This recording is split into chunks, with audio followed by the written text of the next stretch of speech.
How I screwed my stepmom over the moment I had the legal option to do so. Backstory: I'm sorry it's long, but some context is needed. When I was about 9 to 10, my parents got a separation, later a divorce, where my dad forced my mom to sell my childhood home and my mom got main custody with my dad having us. They had me and my 4 years younger sister over every other weekend plus every other holiday. He moved out only to immediately move in with the stepmonster and her 3 kids. The youngest was 2 years younger than me and a boy, the middle a year older than me and female, and I'm not sure about the oldest age, but she was also female. I never interacted much with her. In an ideal world, us 4 kids would have gotten along great, played together and whatnot. Or at least ignored the existence of the others. Sadly, it's not an ideal world, and that didn't happen. My sister got along with them just fine, I didn't. Maybe it was my then still undiagnosed Asperger's syndrome, maybe it was me not instantly going yay, new family, but the step-siblings didn't like me. They started bullying me. And my little sister joined in cause she adored her new step-family, and she was just 7 at the time.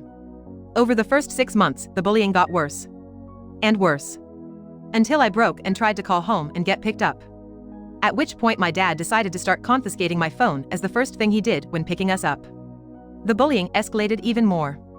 There was nothing I could do. The stepmonster defended her precious demon spawn, calling me a liar and saying things like my kids said they didn't, whatever they did or said to hurt me that day, or she's just lying for attention. During the next year, I would try to run away from my dad's place a few more times to go to family. They lived less than 40 minutes walk away from an aunt and about 1.5 HR from my grandparents. Then my dad and the stepmonster moved over 2 hours by car away from where my mom lived. Things got so bad that I dreaded going to see my dad. Sitting at every dinner, the only time I would see my dad at that point between pickup and drop-off, listening to my dad calling my mom a fat greedy pig and other evil things hurt. At 12 to 13, I was suicidal and numb. Since I would only see the stepmonster mostly when she told me to get the heck out and play or something, just get out of the house. I tried telling her that I wanted to die. That I didn't want to keep living like this anymore. Her response? I don't care, get the F\*CK outside already. If you're going to kill yourself, do it outside. Not long after that I had a meltdown at school, crying for hours and unleashing the whole nasty tale onto them. Since my school was a good one, the teacher contacted CPS, who talked with me, ran some tests and sent me to a psychologist. At some point, they contacted my dad with their concerns for my mental and emotional well-being. My dad dealt with it by calling me, saying since you feel the need to lie like that, you shouldn't come visit anymore. Stay with your mom, I don't care. That was my last conversation with him, although I heard a lot about him and the stepmonster from my sister.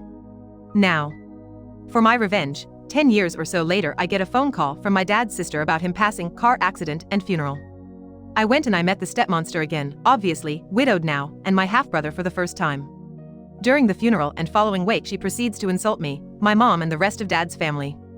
Then she starts complaining about how his name is on everything they had together and how is she going to keep the house, it was paid down, but taxes and whatnot, now, she never worked a day in her life, and such thing. Which is where my revenge comes to play. See. In my country the children of the deceased have a right to claim a minimum of $115,000 each if there is that much money or value in good left behind and there is no will stating otherwise. Normally this claim comes after the deceased spouse also dies or when they try to sell the property worth the money, whichever comes first. Normally. See. Legally the children can claim it at any time, they just don't cause decency and pity for the widow. Too bad I hate her guts and both the youngest step-siblings. As it so happens my dad and the stepmonster owned some award-winning show dogs, the house and land and a car. The stepmonster also got some insurance money plus she will get a sum of about 60% of what my dad would earn if he was still alive every month. If my dad had a will she could have kept all of that for herself or my half-brother. He didn't. And by that time my sister also hated her guts. So I talked to her and did the only thing I could think of, we took her to court to claim our inheritance. Sure, we got many looks of disgust and mutters of greediness, but in the end we won and I got my share of the money. My sister got hers and our half-brother got his, locked in a trust fund for when he turns 18. This meant that the house, dogs, and car had to be sold. The insurance money also got split.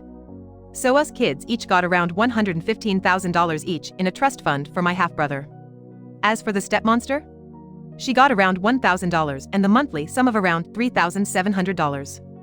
She was livid. Started screaming venomous /*T, saying I should have killed myself when I was considering and how is she going to live now? She have no house, and how dare you force me to sell Grimer, obviously fake name for my half-brother's childhood home, and calling me a B\TCH and other such things.